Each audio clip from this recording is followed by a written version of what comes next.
We'll guide you through how to ensure your data privacy with Claude. If you find this helpful, consider subscribing and liking the video. First, open your browser and go to Claude's official website.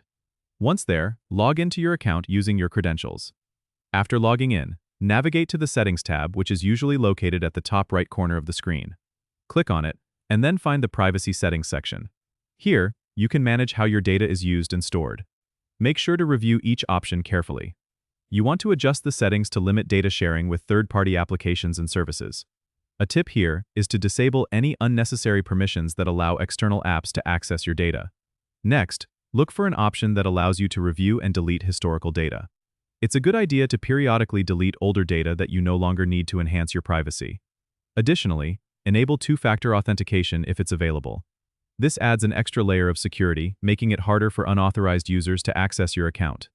Also, consider updating your password to a strong and unique one. A mix of uppercase and lowercase letters, numbers, and symbols works best.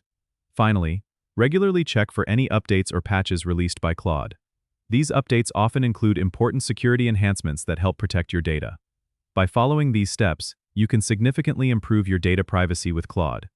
Don't forget to subscribe and comment if this helped you out.